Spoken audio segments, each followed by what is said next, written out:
So when I was about 13, I had a computer called a ZX Spectrum, which a guy called Sir Clive Sinclair invented. And I took it apart one day because it wasn't working. No hope of fixing it, but I just took it apart anyway because it wasn't working. And inside I saw all these CPUs and microchips and circuit boards and things. And I looked at it, it was like a labyrinth, you know, a small city operating under its own logic. And it was a complete mystery to me how it worked. And yet I understood programming, I understood a little bit of machine code, I could create these things on the screen, but the underlying engine of this process was a mystery to me. I think as a human being, we have something similar. We have our thoughts, which we identify with, and our tensions and our kind of idea of ourselves. But under every thought, there's a sponsoring thought. There's something else and something else. So for me, like thoughts and artworks and everything that we do are like the froth on the top of some deeper process, some architecture that's there. And so I'm kind of like software, making these images, these artworks and things. And I can be aware of that, but I can't be aware of how. There's so much that I don't have control over. Language, my place in history, my parents' meeting. And so it's a kind of thin part of the world that I'm actually have choice and free will in. And somehow this piece is about that relationship between the kind of the software, the output, the things we do. It's that kind of idea of what do we have control over and what don't we? And that there's a kind of, you know, trying to let go to process. Something a bit, I don't know, Buddhist about it, that you give up to some system. For me, the universe, the world around me is this phenomena that I've just sort of come into without an instruction manual, without any understanding of what to do or what it's about. And there it is, and I can make models to try and understand that phenomena. You know, I can look at it as a physicist and understand it in terms of the laws of physics and the way that gravity is working. I can look at it as an economist and try and understand the world that way. I can understand it as a romantic and my relationships with other people. And these are all kind of ways in which the mind, the human brain, kind of processes the world around them. But in reality, it's one vast field that's just doing it all simultaneously. And I think the work that we make as artists or in any other field, although it might be a model of that world, it's actually part of the world. It's, you know, the map itself is part of the world. And so I don't think I'm exploring limitations or analysing anything or trying to make any philosophical statement. I'm just, my work manifests from that process, from that world. There's been many attempts to understand the nature of like being a being in the universe. And you know, one has an urge as a human being to understand something bigger than oneself. But of course that would be impossible because you would be the system itself. You can only ever be part of it. But you know, in Eastern philosophy there's the idea that underneath it all is a kind of emptiness, and that's what everything emerges from. But when I'm looking at the microchip, the motherboard there, it looks like a labyrinth. You know, with pathways and some kind of puzzle that in some way encourages you to try and solve or understand. And there's been this idea that the labyrinth is a symbol for the ego, because when you get to the center of a labyrinth, you find yourself. And I always wanted to make a labyrinth of my studio wall drawings, because you know, when you look at them over the years, it's kind of, that's what it is. It's your ego, it's your place in the world. When I was a child, I was filled with like this desperate need to understand my place in the world. And I used to try and think about infinity. And I would lie in bed going, okay, I can imagine getting to the end. Oh no, you can go further, you can go further. And I would get this kind of weird short circuit, like my system would crash. And it was like, turn back now. Like as if it was saying, you can't go any further than this is not yours to understand. And that drawing really was was about that feeling, that kind of somewhere near the edge of the universe, there's a sign that says this. And now, you know, as the years have progressed, and I think through my practice, I've come to the conclusion that is actually what I am. I'm not this disembodied ego, desperate to understand where I am in a labyrinth. We all are the labyrinth itself. We're everything, you know. The object with Associative Array was a sculpture I started making maybe 10 years ago. And originally I think it was going to be buried underground with just a tiny little piece popping up.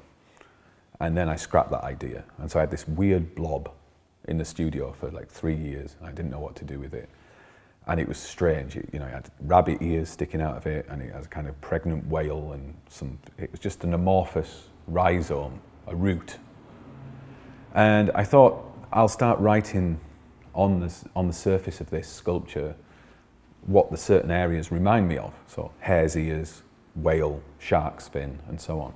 And slowly I began to connect those words together and those symbols together and those languages and things, and cast a kind of net over its surface. And so what you have is, finally, is like a kind of object, like lying there, like, as if it's asleep, some kind of indeterminate, nebulous form. And then this attempt, again, for the mind to understand it, to layer it with language. And it feels like it's expanding. And I just think there's something about it in its form, where it's lying there, like this kind of like useless biological thing. And language trying to understand that can't be understood, you know. And all language does is talk about itself. But it defines the form, but it isn't the form. And I like that dichotomy between the black writing and the white universe, the form or something. It's very Taoist, the yin and yang of the mind and the phenomenon that it's trying to understand. A black hole and a hot dog, for instance, are certainly connected. There's no hot dog without a black hole. Now, is there a black hole without a hot dog? Probably not. I mean, let's say we look at something like we talk about the Milky Way, and you say to a scientist, well, what makes the Milky Way? What's it made of? And they'll say hydrogen, helium, lithium, you know, gravity, space dust, whatever they say it's made of. But it's also made out of coffee and hair and tiny quantities of it, but there are all these different things that are there in the world. And that's the thing, it's all connected. On the surface of this language that's all over the form, certain nodes have a lot of connections, fundamental things that have been there for a long time that human beings have had an access to. And language is associative. You know, if you say, what's an uncle? The description somebody will give you is, oh, it's your father's brother. Well, father's brother means the same as uncle. You've learned nothing. But it's to do with the differences between these things that we build up a kind of understanding of what the world is, a pattern. And it is all connected. Everything's connected to everything else. You know, everything that's there doesn't just have the conceptual reason for its being. Like that object has all these conceptual ideas in it. But it's also a kind of tragic lump. It has an emotional understanding. You see it, and I don't know, I anthropomorphize all my works. They turn into versions of myself. That thing lying on the floor is a kind of handicapped version of me. It's maybe the part of me that once tried to understand the world, one desperately, and just lying there and can't move because it's just dying under its own weight.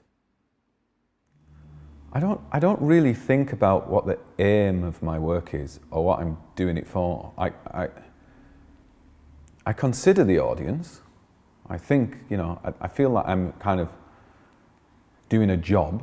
You know, I'm in service in some way as an artist. You know, as there's a doctor or a pilot, my job's to be an artist, and that's what I'm doing. But I don't see that it's got a function as such other than me exploring.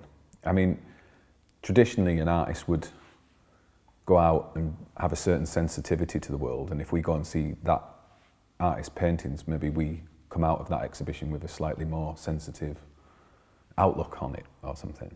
And I've done certain things where I've really let go. There's no, like for instance, my nature paintings where I just basically pouring buckets of chemicals on, and they dissipate according to entropy and then freeze in a state. And people say, oh, they're really beautiful. But my intention wasn't to make something beautiful. But I think it's interesting that this pattern, this complexity, people find beautiful. So what is that? Why are they finding it beautiful? What is it that we respond to? If I look at an artwork, or any object in the world, to really understand why it's there, to really get it. I mean, take this coffee cup. It's a coffee cup, right? And if I'm selling it in a shop, it's $2.99, and that's what it means to me. But it's also design, it's also materials and the evolution of that. It's the laws of physics. If I drop it, it will smash according to gravity. And it doesn't have to decide what it is, like an artist says, oh, well, this one's about red and black. It just is all of it at once. And to really understand why it's there, you'd have to understand that entire universe, right from the Big Bang because it's all affecting it. Stars millions of miles away are affecting this cup now. And that's the reality of the universe. We're not separate entities existing on a temporal stage with free will moving around. The whole thing is one big field. And that's kind of what I've always felt, and that's what my work's about. So I find it really hard to separate the different works. I can't categorize what I do. I'm as confused as the viewer is. But that's me trying to be honest. It's me trying to do something authentic, I guess. I don't find it frustrating to come to the conclusion that there's no conclusion. I mean, that's the place of music and poetry, and it's to do with the experience of it. If the human mind wants to find an endpoint, wants to find a reason, and there isn't. What's the reason for a cloud? What's the reason for anything? It's the very question of what's the reason. What does it mean? Why is it there? And for me, the best work allows you to access the condition of your own being, the wonder of being in the world, which we all share equally. You ask these questions: why is it there? Why is it the way it is? What does it mean? Or perhaps it makes me feel this or that, the other. And those are questions about yourself. They're questions about what it is to be. You're in the world, and beauty, and what is beauty, and philosophical questions come up because it doesn't have a utility, and that's its strength. No one needs my work. It doesn't need to be there, and yet that's what makes it important. When I look at a painting that was done 400 years ago, I'm having a response now, and there's something magical about that. When you think I'm reading a piece of poetry that was written 300 years ago, somebody wrote some symbols on a piece of paper, and emotions are being triggered in my endocrine system. I'm having adrenaline and things going around. That's like magic. It's incredible. And so I don't have a neurosis about the meaning being right or wrong. That's the magic of what art is. You do something and people respond.